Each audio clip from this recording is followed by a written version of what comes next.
Hi there, I'm Mike. Hi, I'm Erin. And this is Our Wyoming Life.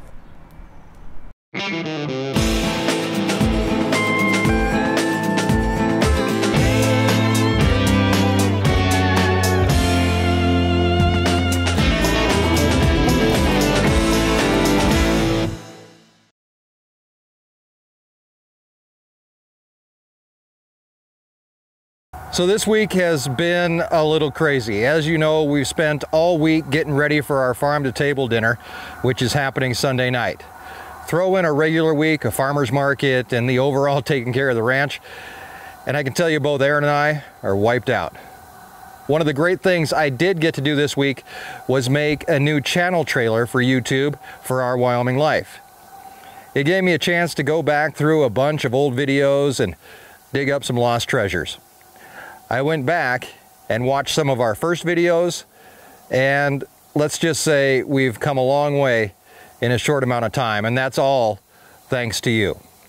So Erin and I sat down this week and picked out some of our favorite moments from the year so far and put them together. Think of it as a director's cut, as a thank you to you. Measures over 5 feet around. You the boss. I have that on tape.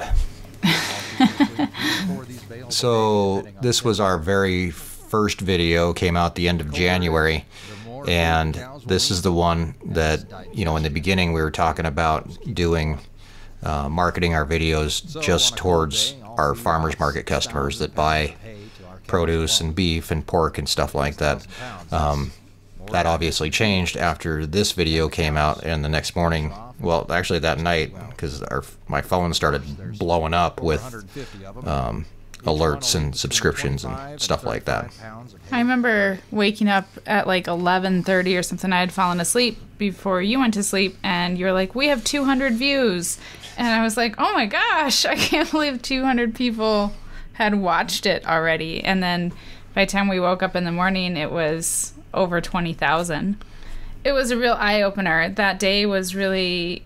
Oh, hold on. Here comes our first joke ever. The unspooler joke, which I don't think anybody got. Nobody commented on it. Nobody said anything about it. Anyway, go ahead. Sorry. I got it. Well, you got it. That's all that matters. I remember that it was a Monday, and, you know, we took Mackenzie to school, and we did our normal stuff, but we were getting calls from YouTube, and we were answering comments all day, and it was just a really crazy day, and a lot of our friends and family had watched it because I put it on Facebook, and it was just very strange and very like, okay, I guess we can do this. Yeah, it kind of changed our whole thought process on the thing, because once we realized there was more people than just local people, you know, that cared about what we were doing. Then we decided to broaden our scopes a little bit. We decided to have Erin make a few gardening videos, and this was the first, your very first video that you ever made. And I'd always thought that I would do kind of more of the end of the gardening cycle, so like farmers market and stuff. Farmers market and the harvesting, and, you know, when things are done and stuff. But we were like, well, I was getting ready to plant lettuce in January, and so I was like, let's just show how we do this. And the audio is horrible. It was in the basement, and we didn't know any better, so I think we were just using an iPhone for this, I think. Yeah. So it was like, yeah, it was horrible, and but you didn't know it was horrible at the time. You know, now I go back and watch it, and it's like, oh my, that's just bad. Yeah. Were you nervous when you did the first one? So nervous. I hated the thought of being on camera, and my whole policy in the beginning was just, we're gonna fake it till we make it. And now it's much different, and it doesn't bother me at all to be on camera. Cool. So then as we moved on, you know, we got into calving season pretty quick after we started the whole thing, and you know, with the hardship of calving and stuff like that, you get your successes and you get your losses. And this is Gunther. This was our first calf born, I guess, so he was our first success as well, and he was born early. premature. He only weighed, what, 40 pounds, something like that. He was tiny. And when we brought him in, this is kind of a funny story. When I brought him in, a friend of mine, Nick, showed up like at the moment that I pulled in with the gator, and I threw him a camera and I said, "Here, tape this tape it. Wow, I'm old. get out the 8mm camera, and we're gonna run film on this." And yeah, so I threw him the phone, I think, at that point, and said, record this as I get the calf out. So he happened to be there for it, and he was right there. So it would be handy if he would just follow us around and record us. No, he doesn't have anything else better to do, I don't think. Yeah. So yeah, we need a cameraman. We do.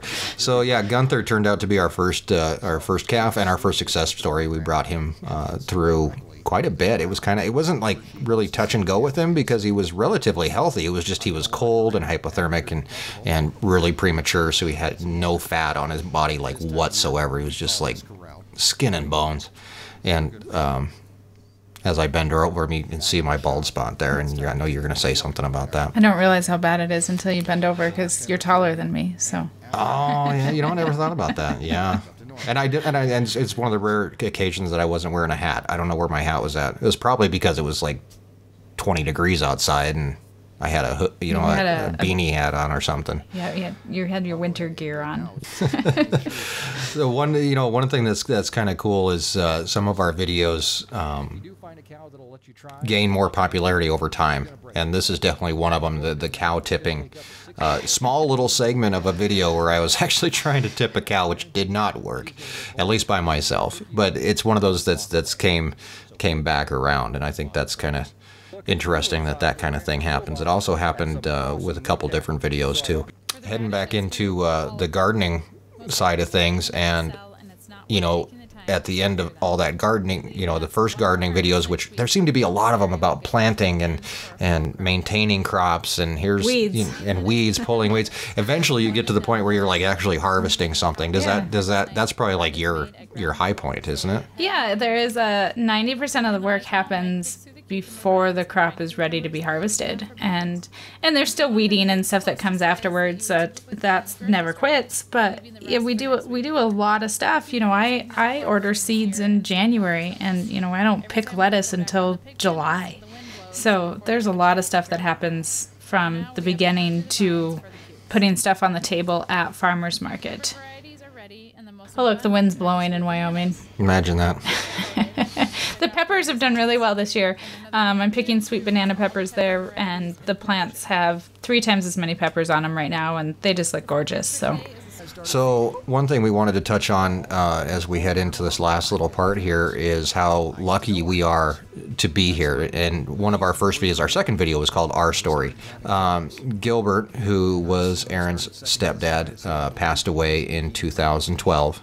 Yep. And left the ranch to Erin's mom, and she's nice enough to let us live here. Yes. And work here. Yes, and grow gardens here. Right. And raise our kids here. So we wouldn't be here without Gilbert and without my mom, Rita. So we just always want to be appreciative of that and be thankful for this opportunity that we have to live this life. Exactly. There's Gilbert there, and Mackenzie when she was little. 6 months. Yeah. He didn't really want to hold her. No. He was kind of like, here, you hold this. We're going to take a picture.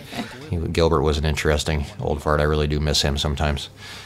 There's Mackenzie again when she was little. Yeah. Hey, that's the same shirt that I wore in the intro, I think. That's your shirt you always wore for having. I wore the same shirt every time we had a kid. I made sure I was wearing the same shirt, so just to confuse myself. So when I see pictures, it's like, which kid is that? So yeah. It's crazy when we look back at these old aerial photos of how much the ranch has changed over time. There's a high tunnel and there's another house, and now my mom's house is being built, and there's going to be another high tunnel that's going to be built, and it seems like every year we've had some pretty major changes that have happened out here as our family has grown and things have evolved on the ranch. Ooh, that was fast. Yeah. You like to lean on things. I like to lean on things. It's better to lean on things than to just stand there like a schmuck. I don't know. Do you have anything to add now that we're almost to the end here? I just am very thankful that we've had this opportunity to share our Wyoming life with the world, and I can't wait to see what happens in the future. I think some good things are going to happen. I hope so. Eventually. Eventually. We're in it for the long game. I guess. Fake it till you make it. YouTube has allowed us to do some things that we might not have done on our own. Erin planted a garden in February with snow on the ground. And while I was out freezing my butt off feeding cows, she was planting lettuce in the ground like a crazy person. And it worked. We approach everything we do now in a completely new way. I'm not sure if it's good or bad. Trust me, we had friends when we started this whole thing that thought we were crazy. Luckily, most of those friends have come around now and are some of our biggest fans. But without their skepticism, we never would have pushed as hard as we have to do more and make it better. This week, we hit 3,000 subscribers, and every single one of those subscriptions has pushed us and caused us to be more dedicated to this. In all reality, if we were sitting here with 50 or 100 subscribers, we'd probably be done. But that's not the case. We have a lot more coming up for everybody. This fall and next spring, we're going to be building a new high tunnel. We'll be sorting and selling calves before too long here, and preg checking is coming up as well. Erin's going to be planting more vegetables in the snow, and somehow I get to make feeding the cows exciting all over again. Thank you for being here, and thanks for all your comments, and keep them coming. We're like a bale rolling downhill, picking up speed, and you guys are the ones that gave it the push it needed. Thank you. And thanks for joining us, not only in our Wyoming life, but in all of our Wyoming life.